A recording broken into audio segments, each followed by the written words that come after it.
Ambassador Ford, Diplomatic Mission to Kepler-1649c by Joseph N. Wdowski, Assembly of Guilds.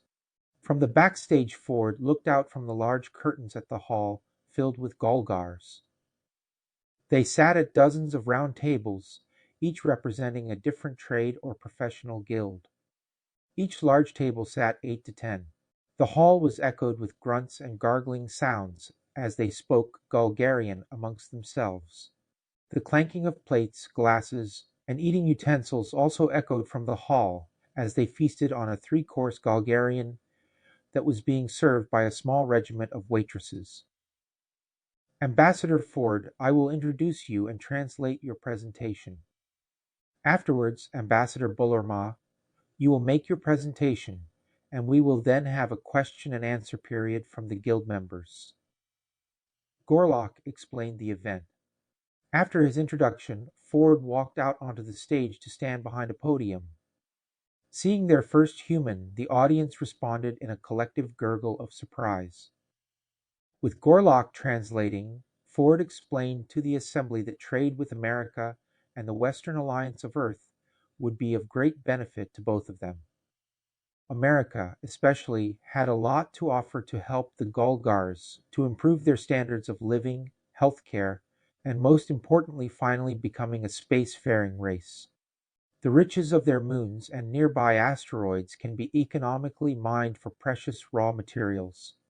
He also explained to them that they also have a Mars-like world, Kepler-1649b, that can be terraformed and colonized by the Golgars. Finishing his presentation, Ford took a seat on the stage to the side behind the podium. Ambassador Bullarma's speech began with pleasantries complimenting the Golgars for their beautiful world and stable society and culture. Her presentation to the assembly quickly turned adversarial toward Ford's speech, and that they should not trust the Earth's Western Alliance. She warned the guilds of Kepler 1649c that any dealings with, especially the Americans, would threaten and destroy their culture and society.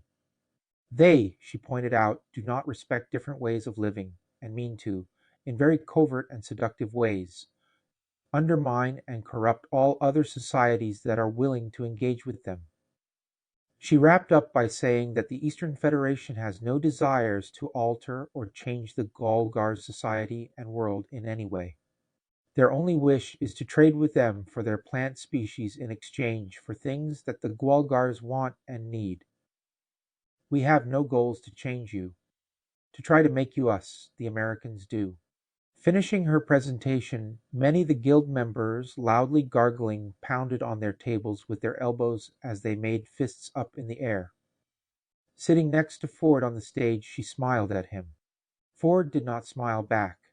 Ford turned to Gorlock and asked if he could give a rebuttal before they took questions from the floor. Gorlock nodded in agreement and explained to the audience that Ford requested to address them again in defense of the Western Alliance. Ford stood behind the podium again. He started by agreeing with Ambassador Bullarma that if they chose to trade with Earth's Western Alliance, their world would change, but for the better.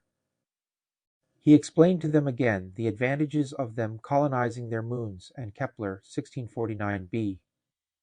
He explained to them that the Earth's breakthroughs in growing organs based on their own DNA would greatly enhance and extend their lives. Earth crops would broaden and enhance their cuisines with wonderful flavors they have not yet experienced. He told them of Lady Gwengora's discovery and fondness of earth tea, and especially coffee. Your culture is rich in literature, yet I have noticed that all your classics are thousands of years old, along with your music and art. For over 1,000 years your creativity has halted.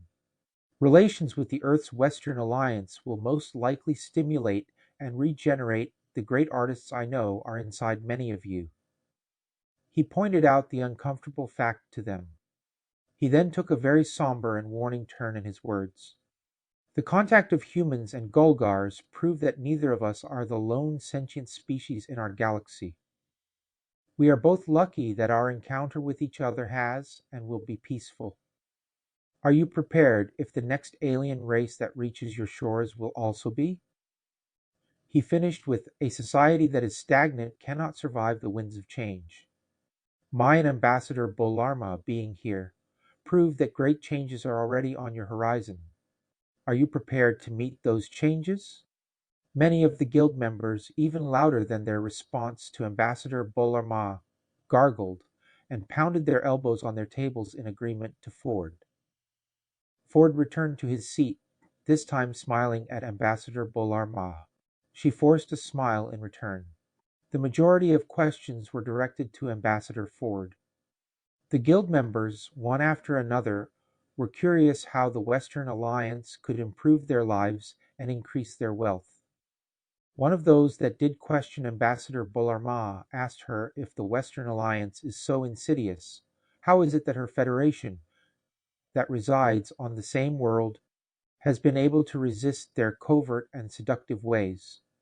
Ambassador Bolarma responded in her broken English that they have done so by not accepting and at all opportunities challenging the hegemony of the Americans.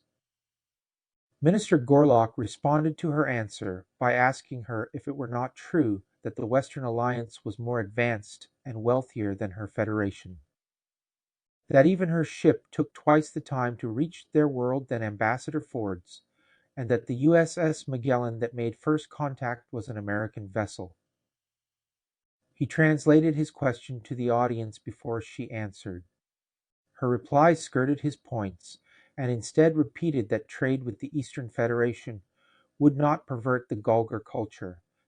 That change would not be forced on them, as Ambassador Ford admitted would incur if they agree to deal with the Americans and the Western Alliance. The next guild member addressed Ambassador Bolarma by theorizing that if the Gulgars did not develop, colonize, and mine their own moons and Kepler-1649b, as Ambassador Ford is suggesting, that perhaps the Eastern Federation has plans to do so in the stead of them. Avoiding a direct answer to the question, she again repeated her talking points that the Eastern Federation has no desires or ambitions to infringe upon the culture and society of Kepler-1649c. When the event came to a close, it was clear that Ford had won over the majority of the guild members. A few of the members still heeded to the warnings of Ambassador Bolarma. They were deeply concerned of the changes that could happen to their guilds and society if they did agree to opening up trade with Ford's Western Alliance. Minister Gorlock was not hiding the fact that he was extremely pleased with Ford being able to win over the majority of the members. He had to admit to Ford that when Ambassador Bolarma had given her speech, even he began to be swayed to her side. Yet after Ford's rebuttal and his answers to the many questions directed to him, Gorlock was solidly in favor of trade relations with the Americans and the Western Alliance. In the lead vehicle to head back to the palace grounds, Ford and Scott waited for Gorlock to join them. Gorlock was outside speaking with Bolarma. Unable to hear their conversation, it was clear that she was doing most of the talking. Gorlock seemed to finally give in to her and walked away from their vehicle and headed for the other vehicle. Bolarma approached them. Opening the door, she entered their lead vehicle, sitting and smiling. Minister Gorlock most kind to trade places, so you and I can talk, she explained to Ford.